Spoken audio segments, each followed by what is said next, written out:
Kisah-kisah yang anda dengar merupakan misteri jam 12. Tidak ada sebarang bukti yang boleh mengesahkan kebenarannya.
Selamat tengah malam para pendengar misteri jam 12. Berjumpa kita sekali lagi pada tengah malam ini bersama dengan saya Casey di Ria 897. Pendengar Ria 897, sekiranya kalau anda mempunyai pengalaman misteri, anda boleh hubungi saya di 669-11897 dan juga boleh kirimkan SMS kepada saya dengan kodnya Club KLUB, jarak, nama anda, kisah misteri anda dan hantarkan ke talian 1464-72346. Saudara pendengar Ria 897, jangan mudah percaya dan terikut-ikut dengan apa yang bakal diketengahkan yang anda bakal dengar. Anggaplah mendengar rancangan ini 100% hanya sebagai hiburan sahaja. Ingat, jangan terikut-ikut dengan apa yang bakal diketengahkan. Misteri jam 12 akan diteruskan dengan kisah-kisah anda di Ria 897 FM.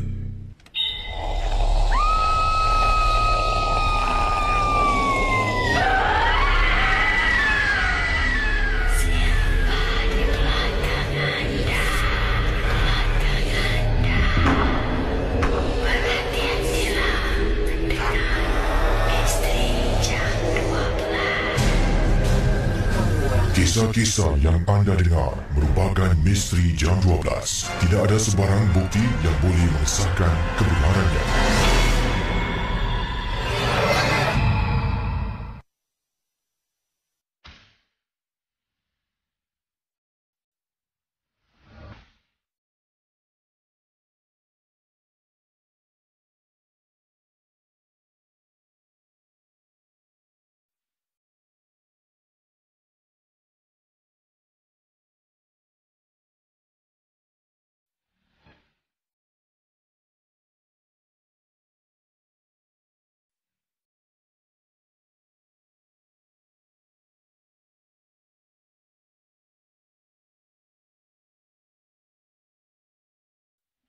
Baik saudara pendengar misteri jam 12, kisah yang pertama yang ingin saya bacakan kepada anda. Ini merupakan kiriman email yang saya terima yang dikirimkan kepada saya ke alamat ria@mediacorp.com.sg, ria@mediacorp.com.sg.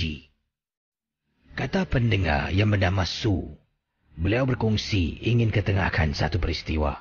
Dan ini berlaku ketika dia dengan suami berada di rumah. Waktu itu selepas menziarahi. Bayangkan, dalam kiriman email yang dikirimkan kepada saya, waktu malam tersebut, ketika malam itu beliau dan suami sebenarnya baru saja menziarahi nenek saudaranya yang meninggal dunia. Tapi apakah perkara yang misteri berkaitan dengan nenek saudara ataupun tentang kisah ini? Katanya, kata Su, untuk pengetahuan Casey, kematian nenek saudara saya amat mengejut.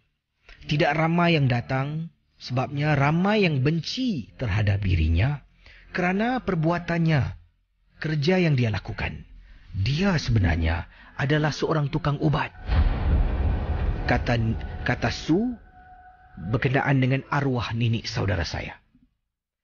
Jadi bila sampai sana, hanya pakcik-pakcik, makcik-makcik yang ambil berat. Sebabnya kalau tidak ada orang, siapa lagi nak menguruskan jenazah? Saya pun turun sebab kasihan Casey. Walau macam mana pun, dia tetap saudara saya. Bila datang tu, agak terasa seram sangat. Seperti ada sesuatu dalam rumah tersebut. Kenapa tak ramai orang datang? Inilah desas-desus mengatakan. Waktu itu, nenek saudara dah tunjuk tanda-tanda yang beliau dah sakit, mula terbaring atas katil. Dan waktu itu saya dengan suami dah beberapa kali datang menziarahi si arwah. Bayangkan pendengar ya, apabila berita kabar angin tersebar kepada anak-anak saudara, pada makcik-pakcik yang lain, ada yang takut nak datang. Beritanya begini, barang siapa yang datang ke rumah nenek saudara yang tukang ubat ni, ketika dia meninggal dunia, malah salah seorang dari yang datang ini akan dipilih sebagai pewaris saka. Dan kalau tidak pun, makhluk yang ada dalam rumah tersebut akan ikut pulang ke rumah masing-masing. Dan ini telah pun membuat ramai orang, Casey, takut nak datang rumah nenek saudara saya. Malah bila yang datang pada waktu itulah, saya boleh kira kurang daripada 15 orang yang ada di rumah tersebut. Waktu tu malam, jadi mayat jenazah tu tidak boleh dikebumikan pada waktu malam, harus dibiarkan semalaman. Pendengar Misteri Jam 12, bila berada di sana, ramai-ramai sedang baca Yasin. Macam-macam bunyi, macam-macam benda berlaku. Antaranya ramai-ramai duduk dalam bilik ni tengah baca Yasin wal Quranil Hakim innaka laminal mursalin ala siratim mustaqim dan sebagainya. Bayangkan pendengar, tengah duduk ramai-ramai dalam bilik si arwah. Bilik sebelah ada orang main pintu, buka dan tutup. Tapi cara dia tutup bukan perlahan, dihempas-hempas pintu tersebut. Tapi cerita yang saya nak ceritakan pada Casey dan juga pendengar Misteri Jam 12 bukanlah cerita yang berlaku dalam rumah nenek saudara, tapi ia berlaku setelah saya dengan suami balik pada malam tersebut. Pendengar Misteri Jam 12, kalau anda nak tahu, kita kembali selepas pesanan-pesanan berikut ini.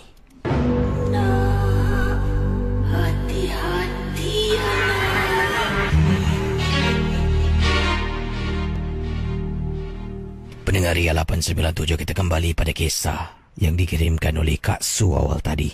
Jadi, bahagian yang pertama anda dah faham. Kak Su, suami, telah pun kunjungi rumah arwah nenek saudaranya. Sebelum mereka pergi, beberapa minggu, mungkin bulan, saya tak pasti sebab tidak dinyatakan. Tapi yang pasti, berita kabar angin, desas-desus mengatakan barang siapa yang datang rumah nenek saudara bila dia meninggal dunia, orang-orang itu akan terkena gangguan. Jadi sebab itulah ramai yang takut nak datang. Yang datang pun mereka benar-benar rapat. Dan kalau tidak ada orang nak menguruskan jenazah si arwah, siapa yang nak buat kerja ni semua? Jadi selain daripada, mungkin daripada anak-anak, cucu-cucu yang lain ada 2-3 orang. Kurang 15 orang kata Su. Jadi setelah gangguan yang berlaku tu dalam rumah, cuma dengar-dengar sajalah. Dengar bunyi main pintu, orang berlari dan sebagainya. Su dengan suami pulang ke rumah. Sampai rumah, dah nak dekat pukul 1 pagi. Jadi bila balik rumah tu, dah mandi bersihkan diri, suami isteri masuk ke dalam bilik tidur. Dan inilah kisah yang ingin dinyatakan oleh Su.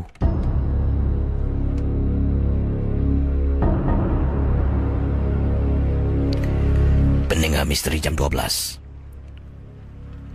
Apabila saya dengan suami cuba nak tidur, kami suami isteri terperanjat. Entah dari mana datang bunyi itu, mungkin dengar-dengar macam dari luar tingkap bilik. Sebabnya tingkap bilik kami ditutup. Tutup dengan langsir dan kami tidur menggunakan alat pendingin hawa. Jadi tengah nak tidur lelapkan mata ni, lebih kurang dalam 5-10 minit dah ada dalam bilik.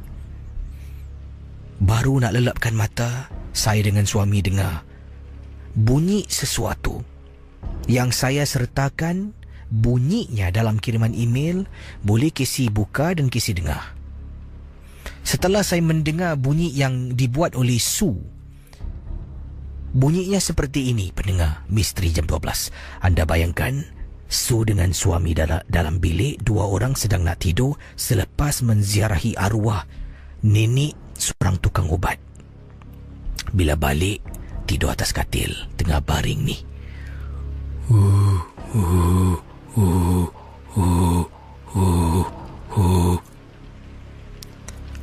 Suami tak dengar dulu. Suami dah nak tidur. Saya cuba teliti dengan teliti, cuba beri konsentrasi. Dengar Casey.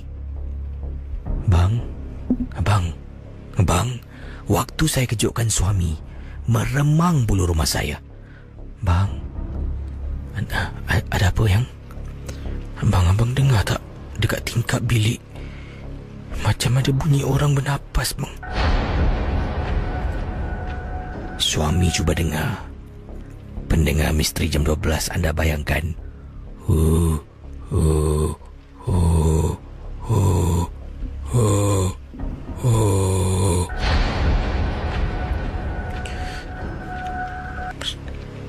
Kata suami, Dasu, jangan pedulikan. Ikut abang baca. Saya dengan suami baca ayat kursi sebanyak 3 kali sebelum suara tu hilang. Hilang, Casey. Itulah satu-satunya gangguan yang berlaku. Keesokan harinya, saya telefon makcik saudara saya yang ada menguruskan jenazah si arwah. Tengah telefon saya tanya macam mana, semua dah diuruskan, dah okey. Nanti waktu nak dikebumikan tu saya nak datang dengan suami. Cerita dan saya cakap. Namanya Makna.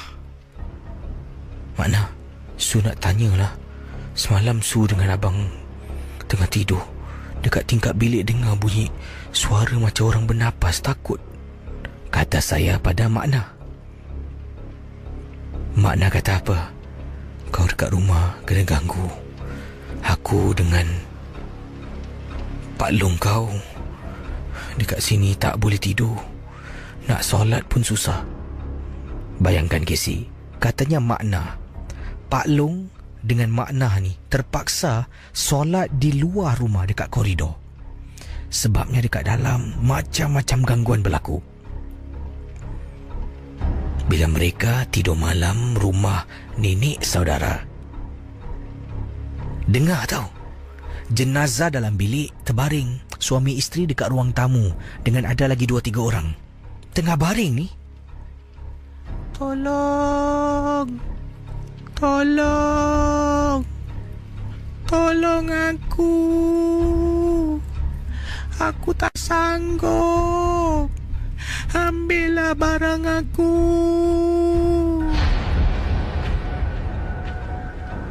Pendengar Misteri Jam 12, bila dengar kata-kata Makna saya pun terperanjat. Malam tu memang benar, sesiapa yang datang memang diganggu oleh tak tahu apa. Tapi gangguan tu hanya untuk menakut-nakutkan saja. Selepas kita baca dan kita bersarah padanya, gangguan tu berhenti. Malah urusan jenazah nenek saudara semua berjalan dengan lancar sampai arwah dikebumikan dan dibacakan talqin. Terima kasih Casey dan selamat tengah malam. Saudara, kisah-kisah yang bakal anda dengar dalam Misteri Jam 12, anggaplah ia hanya satu hiburan. Tidak ada sesiapa yang boleh mengesahkan kebenarannya.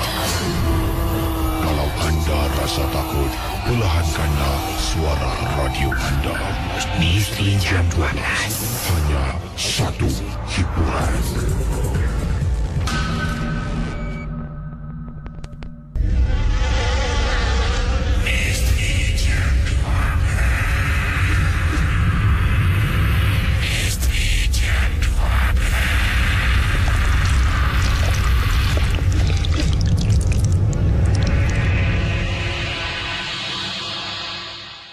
Terima kasih kepada anda yang sedang bersama dengan saya Casey dalam rancangan Misteri Jam 12 di Ria 897. Kisah berikut ini yang ingin saya bacakan kepada anda adalah satu pengalaman dan peristiwa yang dialami oleh pendengar kita.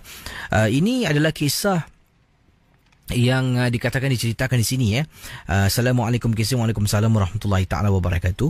Nama saya Azwat. Saya ini adalah seorang pendengar dari Malaysia dan saya ingin berkongsi pengalaman. Waktu tu saya dengan ibu saya berada di rumah, 2 orang sajalah, anak beranak abah saya bertugas mengikut temannya, ada tugasan yang harus dilakukan. Jadi dalam rumah tu kalau semua orang ada 4 orang lah, iaitu saya, ibu, kakak saya dengan abah saya. Dan waktu itu kakak saya dah pun berumah tangga, jadi dah pun tinggal bersama dengan keluarga suami. Abah saya pula temankan temannya melakukan sesuatu dan malam tu hanya saya dengan ibu saya 2 orang. Ibu saya ni memang tak boleh duduk rumah orang, tak boleh duduk rumah seorang diri, katanya Azwat. Seringkali kalau di rumah tu, walaupun hari tu petang, malam jangan cakap, kata Azwat, ibu akan rasa takut nak duduk seorang diri, mesti harus ada seseorang menemaninya lah. Jadi sejak kakak berumah tangga, saya jarang keluar rumah sebabnya ibu saya memang takut duduk rumah seorang diri. Melainkan kalau tak ada pilihan, ibu saya akan duduk di rumah jiran sebelah. Jiran sebelah tahulah akan minta tolong teman. Ada kalanya jiran sebelah akan datang rumah. Dan ada kalanya bila jiran tak ada, terpaksa ibu duduk di rumah seorang diri pada waktu-waktu walaupun petang dan siang hari. Sebabnya rumah saya ni rumah kampung, memang besar Casey. Jadi kadang-kala nanti kalau tengah duduk sorang-sorang, terasa macam ada sesuatu dalam rumah. Jadi cerita yang saya nak kabarkan pada Casey, yang ingin saya kongsi, katanya Azwat, berkenaan dengan malam itulah apabila saya dengan ibu saya saja 2 tinggal di dalam rumah. Yang saya katakan awal tadi, apabila ibu di rumah seorang diri, kadang-kala terasa macam ada seseorang dalam rumah.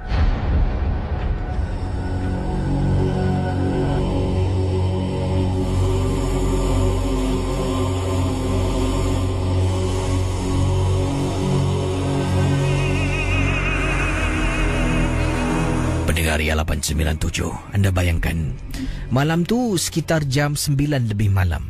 Saya masih berada di ruang tamu dengan ibu sedang duduk menonton TV. Tengok TV dah masuk jam 10 lebih malam tu, dah mengantuk dah. Saya pun kata pada ibu, "Bu, saya tidur dulu saya mengantuk lah."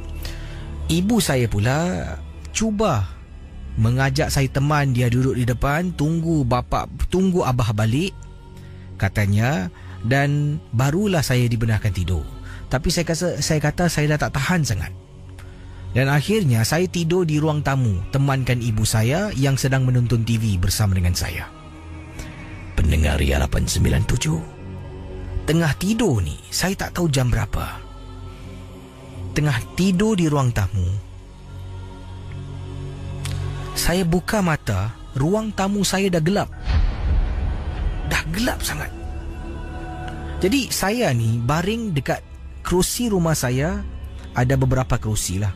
Satu kerusi tempat duduk yang panjang. Di kerusi yang panjang itulah saya baring. Dengan bantal saya letakkan di kepala saya. Ibu saya duduk dekat satu kerusi, iaitu berjauhan sedikit dari saya. Dan ia antara kerusi yang saya baring, katanya Azwat, kemudian ada meja kopi, ya, coffee table, dan kemudian barulah kerusi single chair di mana Ibu Azwat yang duduk tadi itulah. Katanya Ibu Azwat jangan masuk bilik dulu, temankan ibu tonton TV. Jadi Azwat pun pergilah dekat sofa yang ada 3 seater tu, kemudian dia baring sampai tertidur. Bila dia buka mata, dia terperanjat. Apasal gelap pula? Bayangkan pendengar Ria. Kemudian Azwat tengok TV dah dimatikan. Dia tengok dekat tepi tu, ibunya sedang duduk dekat sofa. Tengah duduk dekat sofa sambil pejam mata. Jadi ibu dah tertidur, saya pun dah tertidur. Tak apalah. Saya pun bangun, saya nak ke dapur sekejap, Casey. Anda bayangkan pendengar Misteri Jam 12. Ini perkara yang dialami oleh Azwat.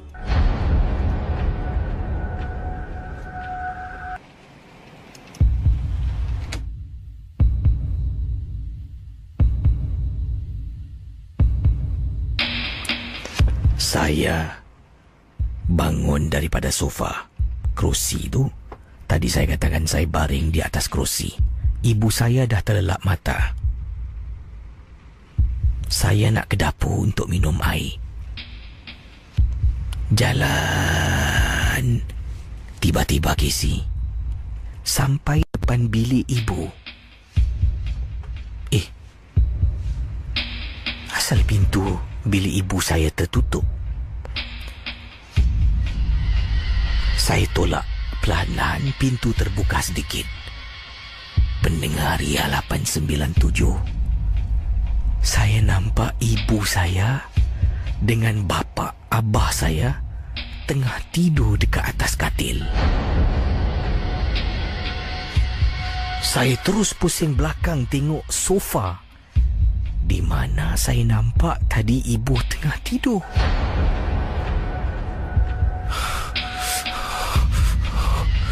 Casey, tak ada orang, Casey. Niat di hati nak pergi dapur minum air, saya batalkan niat. Saya patah balik masuk dalam bilik dan tutup pintu bilik, tidur sampai ke pagi. Pendengar Ria 897. Pagi itu ibu saya kejut saya. Zuat, bangun. Zuat, nak solat subuh. Selepas solat, saya tanya ibu saya, Bu, kenapa semalam ibu bangun, abah balik ibu tak kejut? Tanya saya kepada ibu. Ibu saya kata apa? Abang kau balik, ibu kejut. Bukan sekali, banyak kali. Engkau cuma kau menyaut tapi kau tak bangun. Alah, aku pun tak nak kacang kau. Kemudian sebelum tu abang kau belum masuk tidur, dia kejut kau lagi. Kau tetap tak bangun. Casey, saya macam tak perasan pun ada orang kejut saya. Rupa-rupanya ibu dengan abah dah memang kejut saya. Cuma saya mungkin malas, terlampau penat dan mengantuk. Ibu tanya kenapa? Oh, tak ada apa-apa. Sebab kalau saya beritahu ibu, lebih teruklah nanti saya kena temankan dia. Casey, saya yakin, Casey, saya nampak ibu saya tengah duduk dekat sofa ketika saya terbangun pada pagi yang menakutkan itu. Saudara, kisah-kisah yang bakal anda dengar dalam Misteri Jam 12, anggaplah ia hanya satu hiburan. Tidak ada sesiapa yang boleh mengesahkan kebenarannya. Kalau anda rasa takut, perlahankanlah suara radio anda. Misteri Jam 12, hanya satu hiburan. Baik, terima kasih kepada anda pendengar Misteri Jam 12, tak kira di mana sahaja anda berada. Terima kasih kerana memilih siaran kami Ria 897. Kita akan berehat dengan pesanan-pesanan berikut ini. Selepas itu saya akan mungkin kembali dengan seorang pemanggil di hujung talian dengan satu lagi kisah lah kalau sempat untuk saya ketengahkan. Dan juga kalau ada kisah boleh hubungi saya di 669-11897. Ingat, Misteri Jam 12 sememangnya hanya satu hiburan saja.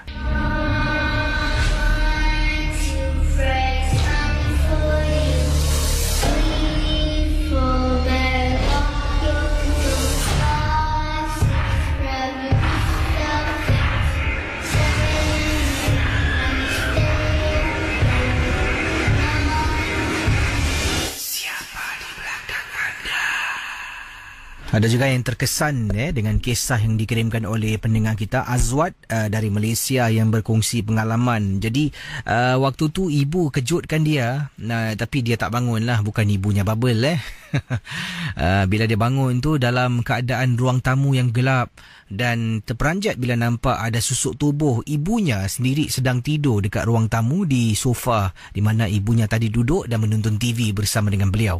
Tapi seram dalam keadaan kawasan kampung mungkin sunyi sepi pada malam tu, tengah jalan dia terperasan mungkin agaknya kalau ibu tidur tu barulah dia tutup pintu, kalau tidak pintu bilik tu sentiasa dibukalah. Jadi bila dia nampak pintu tutup, pastinya dalam bilik tu ada orang. Dia tolak pintu, memang betul ibu dengan abah tengah tidur dekat ruang tamu yang tengah duduk tadi. Saya cerita tadi tu sambil saya berkongsi pengalaman Azwat ni, boleh meremang bulu rumah saya bila membayangkan ni. Sekarang pun tengah meremang ni. Tiba-tiba sahaja. Baik, saya akan teruskan dengan pemanggil-pemanggil kita, dan kalau ingin berkongsi pengalaman, saya harap kerjasama anda lah. Biar yang benar-benar ingin berkongsi kisah lah dan juga pendekkan, ringkaskan pengalaman kisah anda. Matikan radio ataupun jauhkan diri anda dari radio. Jangan anda terganggu bila mendengar ataupun berkongsi pengalaman dan mendengar radio serentak. Memang susah nanti untuk anda ketengahkan peristiwa kisah anda. Dan satu lagi ni, jangan off air lah. Kalau nak bercerita, berkongsi ni masalah kalau anda minta off air. Baik, 669 11897.